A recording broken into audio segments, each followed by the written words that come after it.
Hello madam.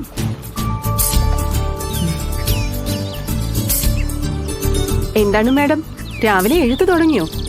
അല്ല, നോവലിന്റെ പേരൊക്കെ ഇട്ടോ?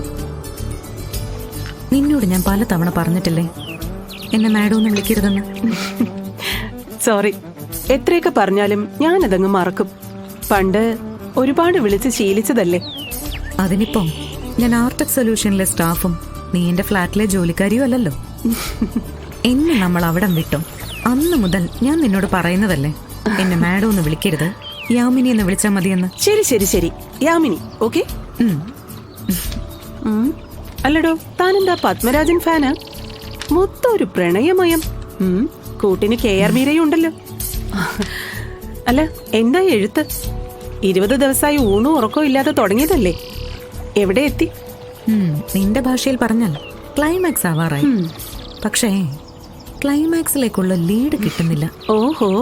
നാടും വീടും വിട്ട് മറ്റൊരു നാട്ടിൽ മറ്റൊരു സ്ത്രീയായി നീലിമ എന്ന പേര് സ്വീകരിച്ച് താമസിക്കുന്ന അവളുടെ വിജയഗാഥ മുന്നോട്ട് പോകുന്നുണ്ട്. പക്ഷേ ഏതൊരു കഥയ്ക്കും ഒരവസാനം വേണ്ടേ? അവളെ ഇങ്ങനെ ഒറ്റയ്ക്ക് വിടാൻ കഴിയില്ലല്ലോ. അത് ശരിയാ, അവൾക്കൊരു കൂട്ടു വേണ്ടേ? എത്ര കാലമെന്ന് വെച്ചാ അവളിങ്ങനെ ഒറ്റയ്ക്ക്? ശരിയാണ്, പക്ഷെ എങ്ങനെ? നീലിമ എന്ന കഥാപാത്രം വളരെ സ്ട്രോങ് ആണ്. അവളുടെ ജീവിതത്തിലേക്ക് വരുന്ന ആളും അതുപോലെ ഇമ്പോർട്ടന്റും സ്ട്രോങ്ങും ആയിരിക്കണം. ഏതെങ്കിലും വഴിയെ പോകുന്ന ഒരുത്തനെ നീലിമയുടെ ജീവിതത്തിലേക്ക് കയറ്റാനാവില്ല. കഥയിൽ എവിടേക്കോ എഴുത്തുകാരിയുടെ ജീവിതം വന്നു പോകുന്നുണ്ടോ? ആവോ, അറിയില്ല. ഞാൻ ഇതുവരെ എഴുതിയ പുസ്തകങ്ങളിൽ നിന്ന് എന്തോ ഒരു വ്യത്യസ്തത എനിക്ക് തോന്നുന്നു. എവിടെയൊക്കെയോ നീലിമയ്ക്ക് എന്റെ സാദൃശ്യമുണ്ട്. മറ്റൊന്നിനുമില്ലാത്ത എന്തോ ഒരു പ്രത്യേകത ഈ കഥയ്ക്കുണ്ട്. എന്തായാലും മനസ്സിരുത്തി ഒന്ന് നന്നായിട്ട് ആലോചിക്കും. നീ പോലും പ്രതീക്ഷിക്കാത്ത ഒരു ക്ലൈമാക്സ് ഈ കഥയ്ക്കുണ്ടാവും. ആ പിന്നെ, നമുക്കിന്ന് വൈകുന്നേരം അമ്പലത്തിൽ പോണം, മറക്കണ്ട. അതിന് ഇന്നെന്താ പ്രത്യേകത? അത് കൊള്ളാം. എല്ലാ വിശേഷ ദിവസങ്ങളിലും എന്നെ ഓർമ്മിപ്പിക്കുന്ന ആളാ. ഇന്നത്തെ ദിവസം മറന്നോ? ഇന്ന് ധനുമാസത്തിലെ തിരുവാതിരയാ.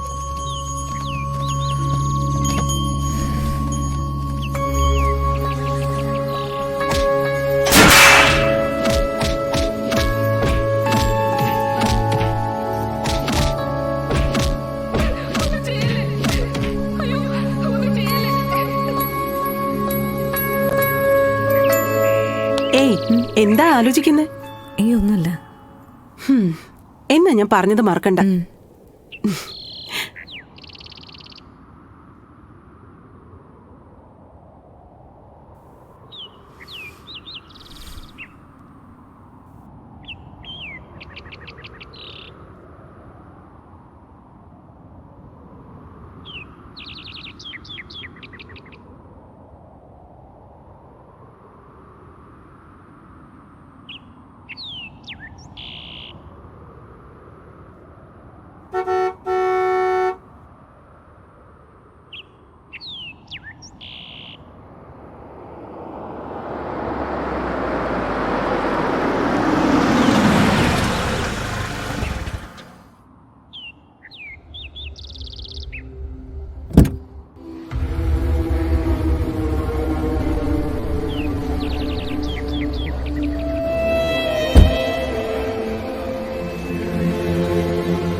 എന്താടോ, എന്നെ മനസ്സിലായില്ലേ?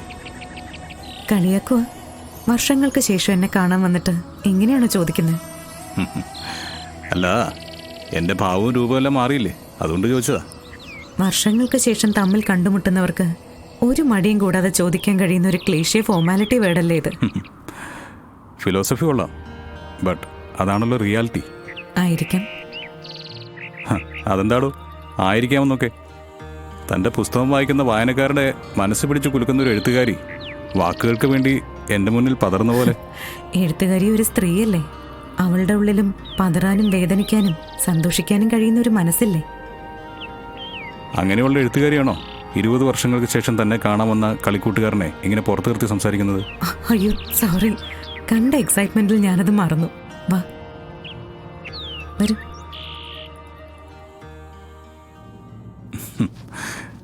എന്താടോ ഒരു മൗനം? ഏയ് ഒന്നുമില്ല. പെട്ടെന്ന് കണ്ടപ്പോ എന്താ പറയണ്ടേന്നും ചോദിക്കണ്ടേന്നും അറിയില്ല. ആകെ ഒരു കൺഫ്യൂഷൻ. കൊള്ളാം.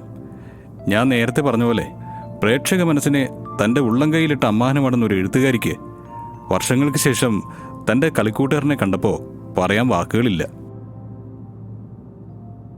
അല്ലേടോ? ഞാൻ മാത്രമല്ല, ഇപ്പൊ ഇയാളും ഫിലോസഫി പറയുന്നുണ്ടല്ലോ. ഇയാളും ഫിലോസഫി പറയുന്നുണ്ടല്ലോ. കൊള്ളാം. ആ വാചകം എനിക്ക് ഇഷ്ടപ്പെട്ടു. ജീവിതം അല്ലോടോ, കുറച്ചൊന്നും അല്ലല്ലോ അതെന്നെ പഠിപ്പിച്ചത്. ഫിലോസഫി എന്ന് തന്നെ പറയാം. അത്രയ്ക്കുണ്ട്. ആ, ഞാൻ പോയി കുടിക്കാൻ എന്തെങ്കിലും എടുത്തിട്ട് വരാം.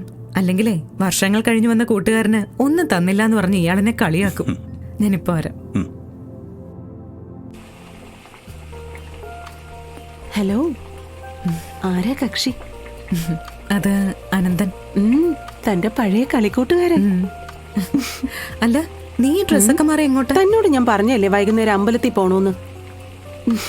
എന്തായാലും ഞാൻ പോയിട്ട് നാളെ വരൂ. ഞാൻ എന്തായാലും സ്വർഗത്തിലെ കട്ടുറുമ്പാവുന്നില്ല. All the best. പോട്ടെ. പോടി.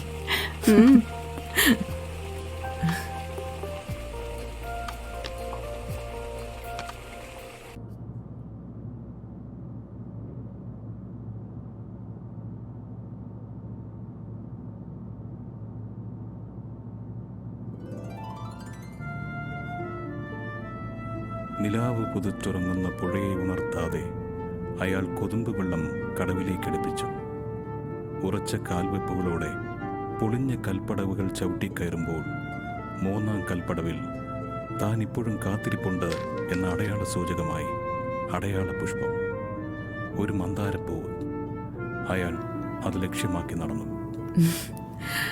എഴുതിയ പൊട്ടത്തരങ്ങൾ ശരിയാണോ തെറ്റാണോ എന്ന് ഞാൻ നോക്കാറില്ല. മനസ്സിൽ തോന്നുന്നത് കുത്തിക്കുറിക്കും. ചിലത് ചിലർക്ക് ഇഷ്ടപ്പെടും, ചിലത് ഇഷ്ടപ്പെടാറില്ല. പക്ഷേ ഞാൻ അതിനെപ്പറ്റി ചിന്തിക്കാറേയില്ല. കാരണം എനിക്ക് പറയാനുള്ളത് ഞാൻ എൻ്റെ പുസ്തകങ്ങളിലൂടെ പറഞ്ഞുകൊണ്ടേയിരിക്കും. ഈ ഇരുൾ മൂടിക്കെട്ടിയ ജീവിതത്തിൽ അതുമാത്രമാണ് എനിക്കൊരാശ്വാസം. What you mean? അല്ല, തൻ്റെ കുട്ടികളും ഭർത്താവൂടെ അവരൊക്കെ ഉള്ളപ്പോൾ താൻ എങ്ങനെ ഒറ്റയ്ക്കാവുന്നേ? അല്ല, തനിക്ക് എത്ര കുട്ടികളാ? 12. 12? ആ, നിന്റെ കെട്ടിയവനെന്താ പണി? അല്ല, എവിടെ നിന്റെ 12 കുട്ടികൾ? അവരൊക്കെ നീ പറഞ്ഞ ഓരോ വായനക്കാരുടെ വീട്ടിലാ. എന്ത്? നീ എന്തൊക്കെയാ പറയുന്നേ? നീ എന്നെ കളിയാക്കുവാ? 20-ാം വയസ്സിൽ ആത്മാർത്ഥമായി പ്രണയിച്ച ആളെ കൺമുൻപിലിട്ട് സ്വന്തം ബന്ധുക്കൾ തല്ലിച്ചതയ്ക്കുന്നത് സഹിക്കാനാവാതെ അവന്റെ സ്നേഹം വേണ്ടെന്ന് വെച്ച അവൾക്ക് മറ്റൊരാളെ അവളുടെ ജീവിതത്തിലേക്ക് ക്ഷണിക്കാനായില്ല. പിന്നെ ജീവിക്കാൻ ഒരാണിന്റെ തുണ വേണമെന്നുമില്ലല്ലോ. ആ ആദർശം കൂടി തലയിലായപ്പോ ബന്ധുക്കൾ പടിയടച്ച് പിണ്ടം വെച്ചു. അവിടുന്നൊരു യാത്രയായിരുന്നു. ഈ പത്രക്കാരുടെ ഭാഷയിൽ പറഞ്ഞാൽ അതിജീവനത്തിന്റെ യാത്ര. ഒരുപാട് ജോലികൾ ചെയ്തു, സ്വന്തം കാലിൽ നിന്നു, അത്യാവശ്യം ബാങ്ക് ബാലൻസ് ഒക്കെ ആയി. പക്ഷേ ആ ജീവിതശൈലിയും അധികം വൈകാതെ എന്നെ ബോറടിപ്പിച്ചു. എവിടെയൊക്കെയോ എന്തൊക്കെയോ എന്നെ തിരിച്ചു വിളിക്കുന്നത് പോലെ തോന്നി. അങ്ങനെ ഈ കുന്നിൻ മുകളിൽ ഈ വീട് വാങ്ങി ഇങ്ങോട്ടേക്ക് പോന്നു. പിന്നെ ഈ കാണുന്നത് പോലെ എഴുത്തും കാര്യങ്ങളും ഒക്കെ ആയിട്ട് ഇവിടെ ഇങ്ങനെ. ആ, പിന്നെ വേറൊരു കാര്യമുണ്ട്. സ്വന്തം വീട്ടിൽ നിന്ന് പോലും കിട്ടാത്ത സപ്പോർട്ട് ഇയാള് കുറച്ചു മുന്നേ പറഞ്ഞ് കളിയാക്കിയില്ലേ വായനക്കാര്, അവര് തരുന്നുണ്ട് കുറച്ച് അവാർഡുകളുടെ രൂപത്തില്. ഇതൊക്കെയാണ് എന്റെ ലൈഫ്. ഇയാളെന്താ ഒന്നും മിണ്ടാത്ത? എന്റെ കഥ കേട്ട് ഫുൾ പവറിലായിരുന്ന ആള് വോൾട്ടേജ് പോയതുപോലെ ആയല്ലോ. ഏയ്, അങ്ങനൊന്നുമില്ല. ഞാനൊന്നും അറിഞ്ഞിരുന്നില്ല. ഈ നാട് വിട്ടു പോയിട്ടും നിന്നെപ്പറ്റി ഞാൻ അന്വേഷിക്കുന്നുണ്ടായിരുന്നു. എനിക്കറിയാം, അപ്പു വഴിയല്ലേ? അതെ. ഞാൻ അപ്പുവിനോട് പറഞ്ഞത് ഒന്നും അറിയിക്കണ്ടെന്നും ഞാൻ കല്യാണം കഴിഞ്ഞു പോയെന്നും പറയാൻ.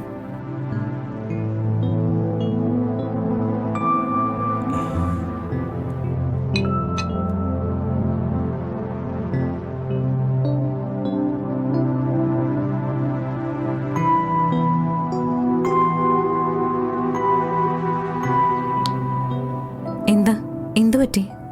ഒന്നുമില്ല. വിധി എന്നോട് ഏതൊക്കെ രീതിയിൽ അതിൻ്റെ വികൃതികൾ കാണിക്കുന്നെന്ന് ഓർത്തതാ. എല്ലാം നമ്മുടെ കർമ്മത്തിൻ്റെ ഫലമാണെന്നാണ് പറയുന്നത്. പക്ഷേ എനിക്കറിയാത്തത് ഇത്രയ്ക്ക് അനുഭവിക്കാൻ ഞാൻ എന്ത് കർമ്മം ചെയ്തു എന്നാ. എന്നോട് മാത്രം എന്താണാവോ ജീവിതം ഇങ്ങനെ? അതിനെന്താ, അല്പം കഷ്ടപ്പെട്ടാലും തനിക്കിപ്പോൾ നല്ലൊരു ജീവിതം കിട്ടിയില്ലേ? അത് ചോദിക്കാൻ മറന്നു. ഭാര്യയും കുട്ടികളും ഒക്കെ ഇപ്പൊ എവിടെയാ? അവരൊക്കെ എന്ത് ചെയ്യുന്നു? എന്താ ഇയാൾ അവരെ പറ്റി ഒന്നും പറയാത്തെ? പറയാൻ അങ്ങനെ ആരെങ്കിലും ഉണ്ടായിട്ട് വേണ്ടേ? എന്താ പറഞ്ഞേ? ഞാൻ കല്യാണം കഴിഞ്ഞ് ഭാര്യയ്ക്കും മക്കളോടും ഒപ്പം സിറ്റിയിൽ സന്തോഷമായിട്ട് താമസിക്കുകയാണെന്ന് അപ്പു പറഞ്ഞൊരറിവ് മാത്രമല്ലേ തനിക്കുള്ളൂ. അതിനുശേഷം എന്താ നടന്നെന്നറിയോ? ആത്മാർത്ഥമായിട്ട് സ്നേഹിച്ച പെണ്ണ് എല്ലാവരുടെ മുന്നിൽ വെച്ച് ഇഷ്ടമല്ലെന്ന് പറഞ്ഞപ്പോൾ അത് താങ്ങാനോ വിശ്വസിക്കാനോ ആ 20 വയസ്സുകാരനായില്ല. അവളെ കാണാൻ വീണ്ടും ഇറങ്ങി പുറപ്പെട്ട അവനെ അവൻ്റെ കുടുംബത്തിൻ്റെ പട്ടിണിയും പരാധീനവും പറഞ്ഞ് അവനെ അവൻ്റെ വീട്ടുകാർ പിന്തിരിപ്പിച്ചു. നാട്ടിൽ നിന്നാൽ ഇനിയും അരുതാത്തത് ചിന്തിക്കുമെന്ന് പറഞ്ഞ് അവരെന്നെ ചെന്നൈയിലേക്ക് അയച്ചു. അവിടെ അച്ഛൻ്റെ കൂട്ടുകാരൻ വഴി ഒരു സ്റ്റിച്ചിങ് യൂണിറ്റിൽ മാനേജറായിട്ട് ജോലി കിട്ടി. ഞാൻ പോയതിനു ശേഷം കമ്പനി പുരോഗതിയിലേക്ക് എത്തിയപ്പോൾ അതിൻ്റെ ഓണർ ഷൺമുഖവേൽ സാർ എന്നെ അദ്ദേഹത്തിൻ്റെ എല്ലാ സ്ഥാപനങ്ങളുടെയും ചുമതല ഏൽപ്പിച്ചു. അങ്ങനെ എൻ്റെ കുടുംബത്തിൻ്റെ കടങ്ങൾ വീട്ടി ഞാൻ എൻ്റെ അച്ഛനും അമ്മയും ചെന്നൈയിലേക്ക് കൊണ്ടുവന്നു. അവിടെ എനിക്കൊരു വീടായി, ബന്ധങ്ങളായി, ഞാനും വളർന്നുകൊണ്ടേയിരുന്നു. ആ ഇടയ്ക്കാണ് ഷൺമുഖവേൽ സാറിൻ്റെ മകൾ ഒരു ആക്സിഡൻറ്റിൽ ഹോസ്പിറ്റലൈസ്ഡ് ആവുന്നത്. അവിടെ വെച്ചാണ് സാർ ആ വിവരം അറിയുന്നത്. സാറിൻ്റെ അവിവാഹിതയായ മകൾ വൈഗ 2 മാസം പ്രഗ്നൻ്റ് ആണെന്ന്. ആകെ തളർന്ന അദ്ദേഹത്തിനെ എങ്ങനെ ആശ്വസിപ്പിക്കണമെന്ന് എനിക്കറിയില്ലായിരുന്നു. വൈഗയോട് ഒരുപാട് വട്ടം ആവർത്തിച്ച് ചോദിച്ചിട്ടും അവളെ അങ്ങനെ ആക്കിയത് ആരാണെന്ന് അവൾ പറഞ്ഞില്ല. ഒരു ദിവസം സാർ എന്നെ വീട്ടിലേക്ക് വിളിപ്പിച്ചു. മകളുടെ അവസ്ഥയിൽ തളർന്നിരുന്ന അദ്ദേഹം എന്നോടൊരു കാര്യം ചോദിച്ചു. അദ്ദേഹത്തിൻ്റെ മകൾക്ക് ഒരു ജീവിതം കൊടുക്കാൻ പറ്റുമെന്ന്. തകർന്ന് പട്ടിണിയും പരിവട്ടമായിരുന്ന എനിക്ക് നല്ലൊരു ജീവിതം തന്ന അദ്ദേഹത്തിൻ്റെ ഈ ഒരു ആവശ്യം പറ്റില്ല എന്ന് പറയാൻ എനിക്കായില്ല. അങ്ങനെ സാറിൻ്റെ മകൾ വൈകിയെ എനിക്ക് സ്വീകരിക്കേണ്ടി വന്നു. ആദ്യമൊക്കെ സന്തോഷത്തിലായിരുന്നു ജീവിതം. പിന്നീട് വിള്ളൽ വീഴാൻ തുടങ്ങി. വൈകിയുടെ കുഞ്ഞിൻ്റെ അച്ഛനുമായി അവൾ പിന്നെയും ബന്ധം തുടർന്നു. പലതവണ ഞാൻ അവളെ പറഞ്ഞു തിരുത്താൻ ശ്രമിച്ചെങ്കിലും അവളതിന് തയ്യാറായില്ല. അങ്ങനെ ഷൺമുഖവേൽ സാറിൻ്റെ മരണത്തിന് ശേഷം അദ്ദേഹത്തിൻ്റെ സ്വത്തുക്കളും മറ്റുമായി അവൾ അവളുടെ കാമുവിനൊപ്പം പോയി. ആകെ തളർന്ന ഞാൻ എന്ത് ചെയ്യണമെന്നറിയാതെ നിൽക്കുന്ന സമയത്താണ് ഞാൻ അറിയുന്നത് അദ്ദേഹത്തിൻ്റെ സ്ഥാപനങ്ങളിൽ ഒരെണ്ണം അദ്ദേഹം എൻ്റെ പേരിലാണ് എഴുതി വച്ചിരുന്നത്. അവിടുന്ന് എല്ലാം ഒന്നേന്ന് തുടങ്ങി. ഇപ്പതേ ഇന്ത്യയിൽ മൊത്തം 7 ബ്രാഞ്ചുകൾ എൻ്റേതായിട്ടുണ്ട്. പക്ഷേ എൻ്റേതെന്ന് പറയാൻ ഈ ലോകത്ത് എനിക്കാരുമില്ല.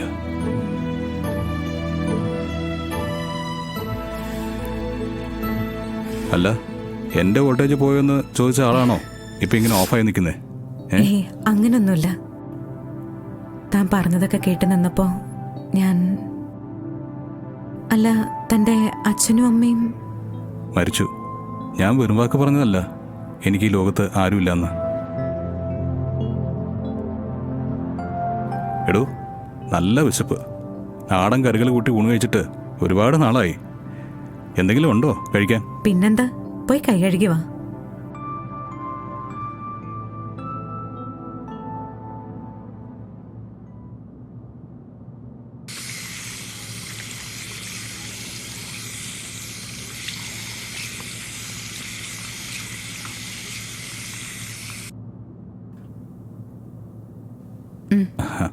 ഭക്ഷണമൊക്കെ ഇഷ്ടാവോന്ന് എനിക്കറിയില്ല. അതെന്താ അങ്ങനെ പറഞ്ഞേ? വർഷങ്ങൾക്ക് ശേഷം എന്നെ വിട്ടകന്ന എൻ്റെ നാട്ടുരുചികൾ നാവിലേക്ക് വന്ന പോലെ ഉണ്ട്. തമാശ പറയല്ലേ? അല്ലടോ, സത്യമായിട്ടും.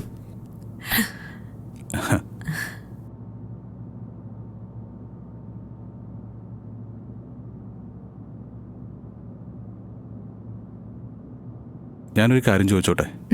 ചോദിക്ക. ഇപ്പോഴും ചിലങ്ക കിട്ടാറുണ്ടോ? ഇല്ല. അതെന്താ? പ്രണയവും ചിലങ്കയും ഒരുപോലെ മനസ്സിൽ കൊണ്ടു നടന്ന എനിക്ക് അതിൽ നിന്നൊന്ന് വിട്ടകന്നു പോയപ്പോൾ സഹിക്കാനായില്ല. ചിലങ്ക കെട്ടാനായി എടുക്കുമ്പോൾ ചിലങ്കയിൽ തൻ്റെ മുഖമായിരുന്നു. നഷ്ടപ്രണയത്തിൻ്റെ വേദന ചിലങ്ക കാണുമ്പോൾ എന്നെ വരിഞ്ഞു മുറുക്കിക്കൊണ്ടേയിരുന്നു.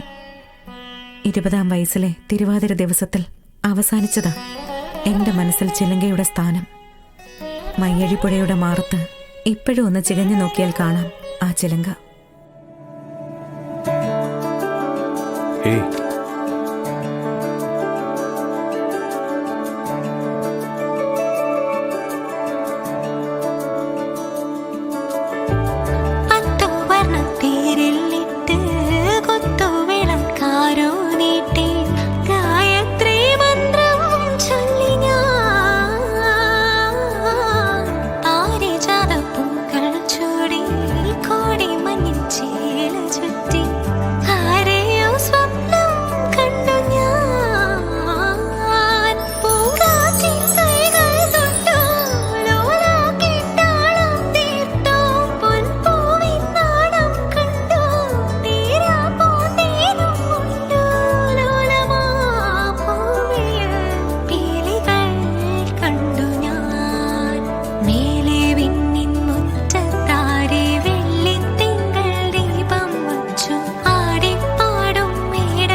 ഇങ്ങനെ ഈ നെഞ്ചിൽ തലചായ്ച്ച് ഈ ഗന്ധം ശ്വസിച്ചുറങ്ങാൻ ഞാൻ എന്തുമാത്രം ആഗ്രഹിച്ചതാണെന്നറിയോ? അത് ദൈവം കേട്ടിട്ടുണ്ടാവും. അല്പം വേദനിപ്പിച്ചെങ്കിലും നിന്നെ എനിക്ക് തിരികെ തന്നില്ലേ. ദൈവം വലിയവനാ. ഇങ്ങനൊന്നും അല്ലല്ലോ കുറച്ച് മുൻപേ പറഞ്ഞത്. വിധിയെ പഴിച്ച ആളല്ലേ ഇയാള്? അതെ, ഞാൻ വന്ന സമയം മുതൽ ശ്രദ്ധിക്കുക. നീ എന്നെ എന്താ വിളിക്കുന്നേ? ഇയാള്, താൻ, എന്തു അടിയത്? അതങ്ങനെ ആയിപ്പോയി. ഇനി എന്താ ചെയ്യാ?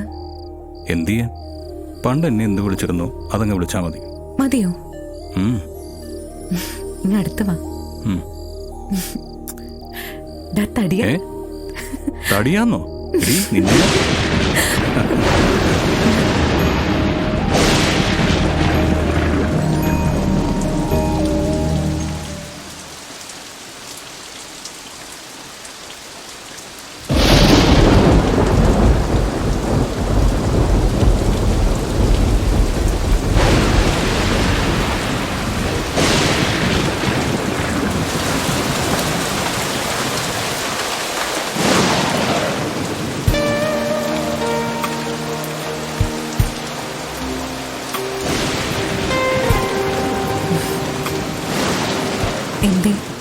ധനുമാസത്തിലെ തിരുവാതിരനാളിലെ ഈ മഴ പ്രതീക്ഷിക്കാതെ വന്നൊരു അതിഥിയാണല്ലോ. പ്രതീക്ഷിക്കാതെ വന്ന് മറ്റൊരു അതിഥിയെ സ്വീകരിക്കാൻ വന്നതായി കൂടെ ഈ മഴ. അങ്ങനെയും ആവാം.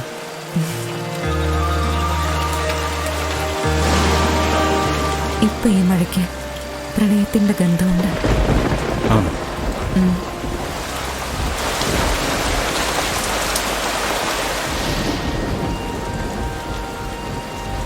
ഈ രാത്രി എനിക്ക് ഉറങ്ങാനേ തോന്നുന്നില്ല.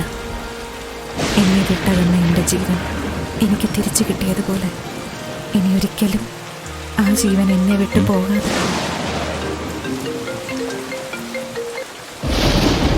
ഹലോ സാർ, ഇമ്പോർട്ടൻറ്റ് മെസ്സേജ് ഉണ്ട്. അമേരിക്കയിലെ കമ്പനിക്ക് കൊടുത്ത കൊട്ടേഷൻ അവര് സാറിനെ കാണാൻ വേണ്ടി നാളെ ഇങ്ങോട്ട് വരുന്നു. എന്താ ജെയിംസ് ഇത്? ജെയിംസിനെ അറിയില്ലേ നാളെ ഞാൻ എൻഗേജ് ആണെന്ന്? സാർ നാളെ മോർണിംഗ് ഫ്ലൈറ്റിന് സാറിന് ടിക്കറ്റ് ഇട്ടിട്ടുണ്ട്. ഓക്കെ.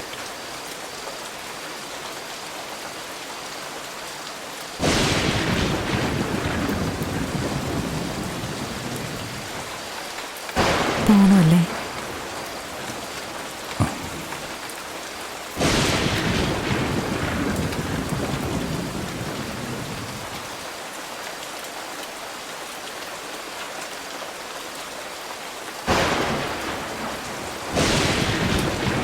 അനന്ത, എനിക്ക് പണ്ട് പാടിത്തരാറുള്ള പാട്ടില്ലേ, അതൊന്ന് പാടിത്തരുമോ? അതൊന്ന്.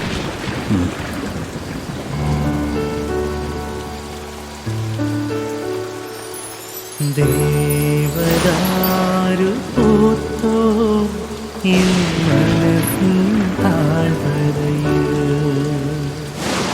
നിതാന്തമാ എളിമാനം പൂത്ത നിശീതിനിയിൽ ദേവദാരു പൂത്തോ എൻ മനസ്സിൻ താഴ്വരയിൽ എൻ മനസ്സിൻ താഴ്വരയിൽ.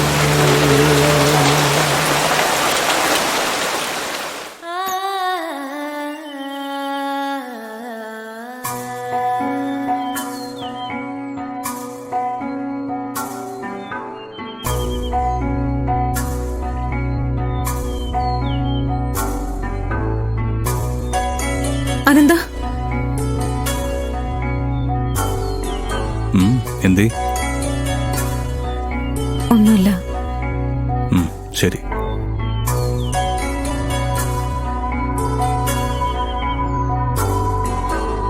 എന്നാ ഞാൻ പോയി വരാം.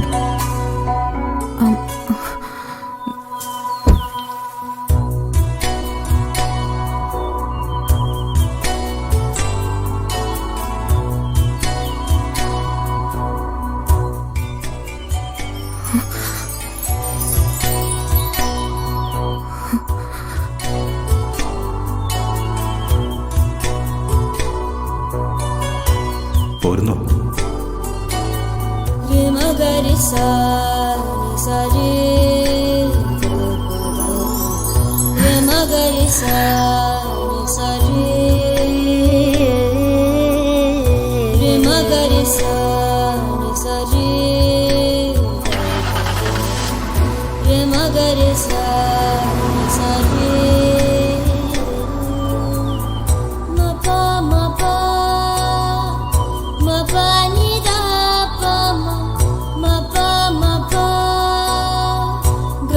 Sari